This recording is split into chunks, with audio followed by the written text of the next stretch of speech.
Boa tarde, pessoal. Mais uma aula de conservação e armazenamento, né, dos produtos agroindustriais. Hoje a professora vai falar sobre aditivos alimentares. A gente já falou um pouco sobre aditivos na aula passada, né? Que eram objetivos, porque eram utilizados, como eram utilizados. Hoje eu vou falar mais especificamente de cada um, né? O uso de cada uma, a composição química de cada um na indústria, ok? Então, como classificação de aditivos, nós temos os acidulantes, os antioxidantes, os aromatizantes, os conservadores, os corantes, os edulcorantes, né, as gomas, os espessantes, os geleinificantes, os estabilizantes e os emulsificantes, tá, pessoal? Lembrando assim, a indústria ela utiliza de todos esses aditivos. Claro que para cada um deles existe uma norma, uma lei específica, tá? Que quanto ao consumo diário, né? Então eles têm que estar dentro desse consumo diário, dentro do alimento e dentro de uma quantidade específica desse consumo diário, ok? Então, o que são acidulantes, né? Numa composição química, eles são até chamados de GDL, né? Que é a glucanona delta-lactona, né? Os ácidos acético, lático e cítrico. Lembrando que em produção animal a gente observa a presença do ácido acético e láctico, né, na produção de leite, no próprio rumen, dentro do rumen, né, os ruminantes conseguem, no final ali da sua digestão, eles produzem o ácido acético, né, ácido acético, ácido lático presente ali na composição, na produção de leite, e o ácido cítrico também, tá, pessoal? Muito usado, muito produzido das frutas e vegetais presentes no limão, na laranja, ok? Os acidulantes têm a capacidade de conferir ou intensificar o gosto ácido.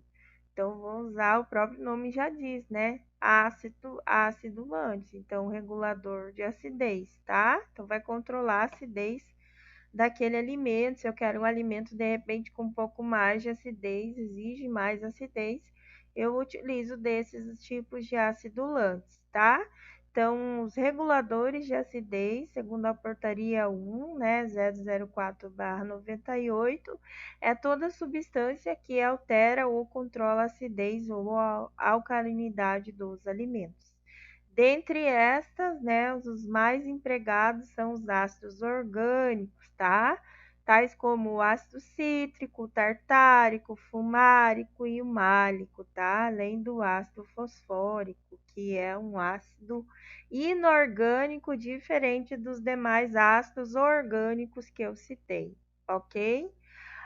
Antioxidantes, pessoal, vai evitar que ocorra uma oxidorredução nesse alimento, na composição desse alimento.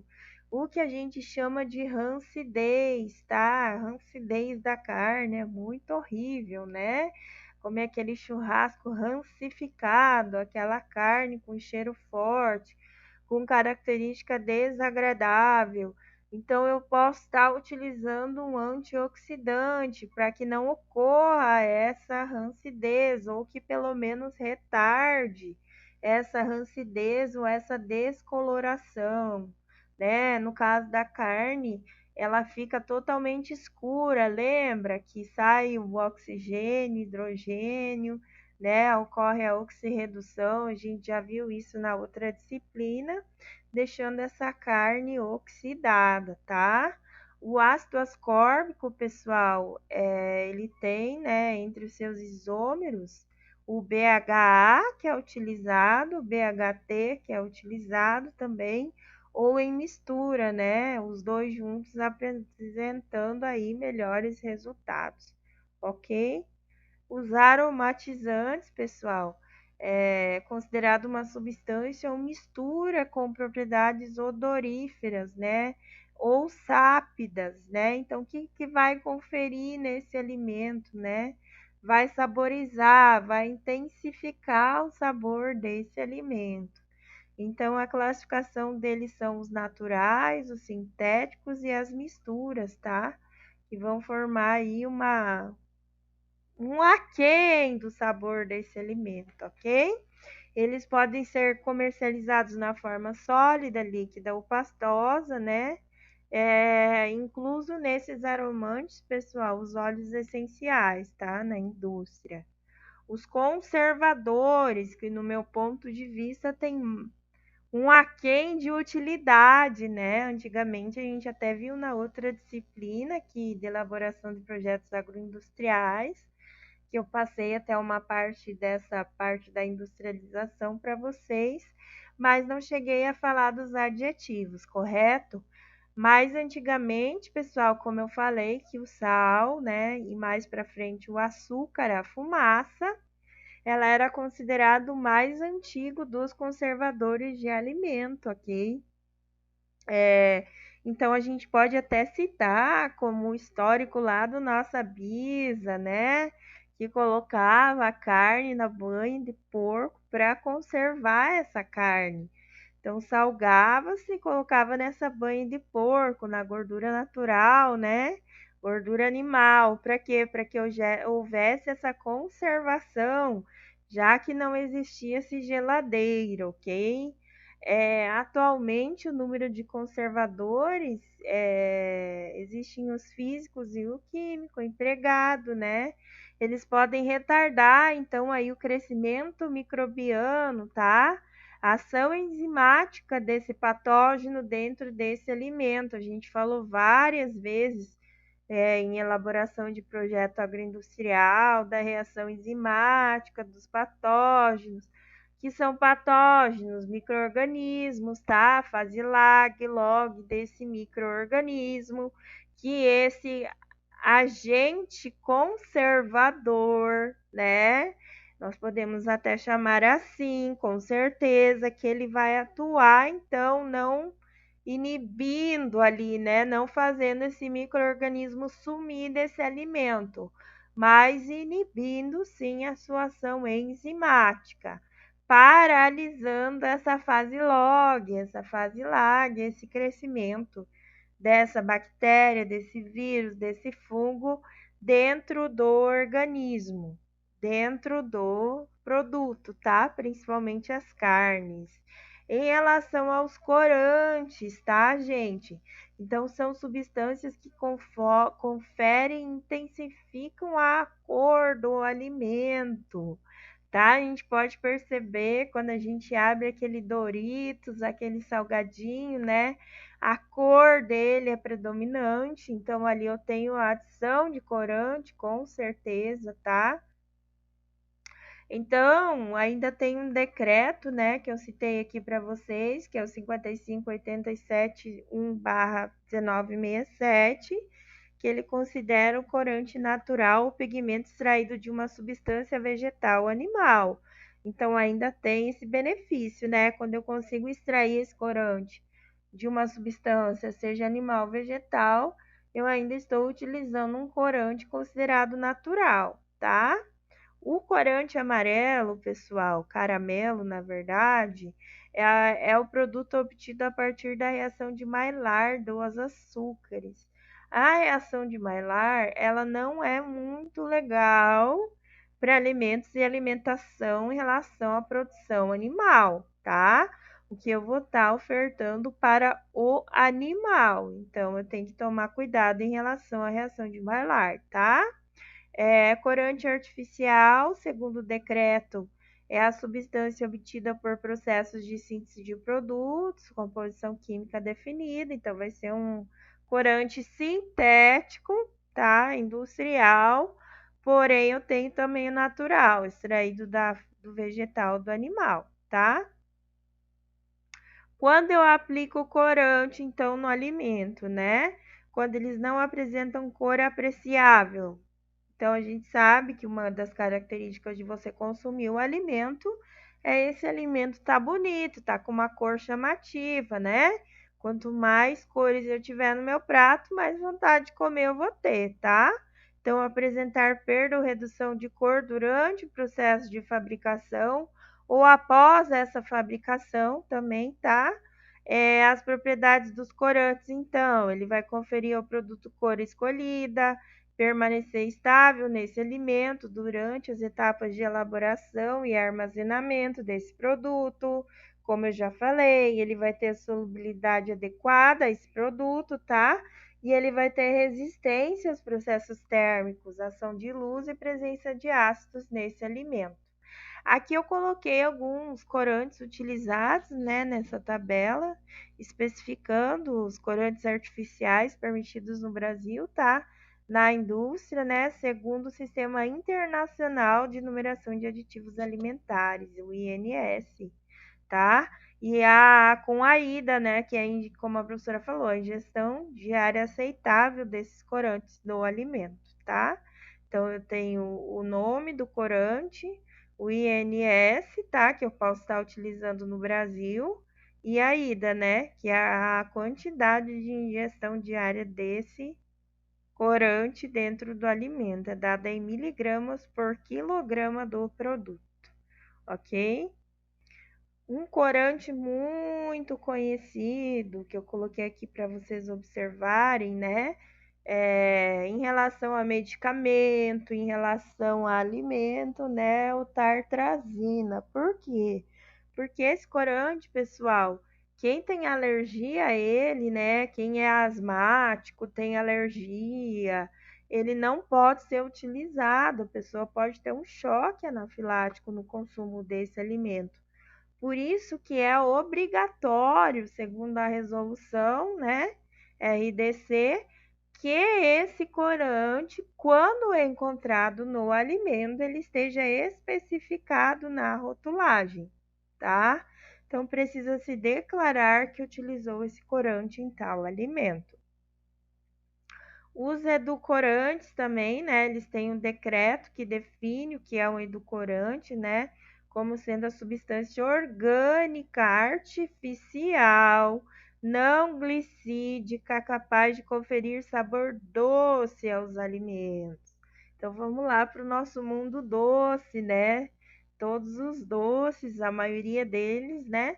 Então, vai ter um edulcorante dentro. Você pode observar até no rótulo do refrigerante. Sempre vai ter edulcorante dentro, tá? Mais uma sobre edulcorante, segundo a classificação do Codex, tá? Então, adoçantes de corpo, edulcorantes nutritivos. Então, vai fornecer energia e textura aos alimentos, palatabilidade, tá? Então, se eu forneço textura, automaticamente eu estou aumentando a palatabilidade desse alimento, tá?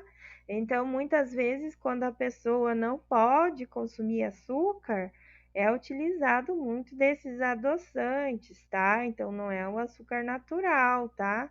É uma sacarose, é uma frutose. Frutose é açúcar da fruta, tá?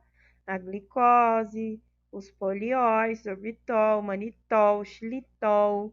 Então, assim, pessoal, mesmo que eu encontre esses elementos lá no rótulo, se eu tô achando que tô consumindo sem açúcar, porque a maioria desses refrigerantes sem açúcar tem eles, né? Ele vai ter que ser metabolizado no organismo como açúcar igualmente, tá? Então, ainda tem os edulcorantes não nutritivos, tá? Então, ele vai fornecer doçura acentuada, só que ele não vai ter nenhum fornecimento de energia como os adoçantes de corpo ou edulcorantes nutritivos, tá? Essa é a diferença entre os dois. Em relação ao aspartame, que é um adoçante muito utilizado na indústria, composição química dele, tá? Ácido aspartico mais fenilalanina, né? E éster metílico. A fenicetonurina, tá? É uma doença genética autossômica lá no gene recessivo. Vamos lembrar lá do melhoramento genético, né? É excessivo, a genética em si. É o meu azinho, tá? Então, vai causar ausência ou deficiência da enzima hepática nesse gene, tá? Responsável pela transformação do aminoácido no aminoácido tirosina. A legislação, né, a portaria Anvisa de 13 de 1 de 1998, então decretou que a expressão contém fenilalanina deve constar em todo produto que tiver aspartame. Por quê? Porque quem tem essa deficiência lá, né, nesse gene recessivo, vai ter problema, então, quanto a essa característica, tá? A Lei Federal 8.069, de 1990, quando o bebezinho nasce e a mãe faz o teste do pezinho, já é possível detectar, tá? Já no hospital, na maternidade. Em relação às gomas, pessoal, são polissacarídeos, então vários sacarídeos, poli, né, mono, di, trissacarídeo, de alto peso molecular, tá? Devido à sua afinidade pela água, então ele tem afinidade com a água, não repele com H2O, ele aproxima, tá? Então, na maioria dos alimentos é um uso contínuo da indústria, tá? Como ele é utilizado como espessantes, geletificantes, estabilizantes, emulsificantes, tá? A gente utiliza muito o agar-agar ou agar-agar, né? Cada um fala de um jeito. Dentro da graduação, no mestrado, doutorado, quando a gente trabalha com placa, né? Emplacamento, quando a gente vai fazer um meio para ali, então fornecer o meio para o patógeno que a gente está trabalhando, seja o micro-organismo, né? Seja a bactéria, o vírus, o fungo que ali cresce. Então, é o meio de vida para ele, tá bom? Os espessantes, pessoal, que são substâncias que aumentam a viscosidade das soluções, emulsões, espessões dos alimentos, tá? Então, eles são utilizados dentro do alimento em si para controlar essa consistência desse alimento, tá? Seja líquido ou sólido, ou sem esse líquido. Os espessantes, eu acho legal comentar com vocês, eles são carboidratos que alteram ou controlam a consistência de um produto durante o resfriamento ou aquecimento, tá? Então, não vai perder a consistência desse alimento, seja ao utilizar esse espessante, né, em relação ao aquecimento ou resfriamento do mesmo, tá? Em relação aos geleificantes, né, são substâncias que fornecem textura no alimento pela formação de gel nesse alimento, né? Então, a caragina, ela é uma composição vegetal, ela vem de uma alga marinha, tá? Então, não é sintético, é natural e ela é utilizada como geleificante, tá? Na indústria alimentícia. Em relação aos estabilizantes, né? São substâncias que tornam possível a manutenção de uma dispersão uniforme. Então, de duas ou mais substâncias, tá? Em um alimento, por exemplo, a pectina, tá? A pectina, pessoal, ela é de origem animal, natural, ok? São carboidratos grandes, tá? É uma estrutura grande, né, que mantém as outras substâncias menores ali presentes nesse alimento, juntas nesse alimento, deixando esse alimento mais estável. O que quer dizer isso, professora? Deixando esse alimento com maior vida útil, maior vida de prateleira, tá? Conservando as características nutricionais desse alimento, ok?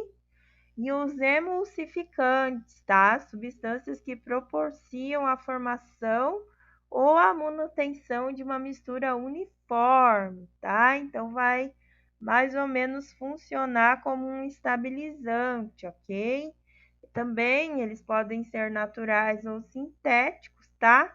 O vinagrete, né, que geralmente a gente consome, né, ele fica separado do óleo do vinagre.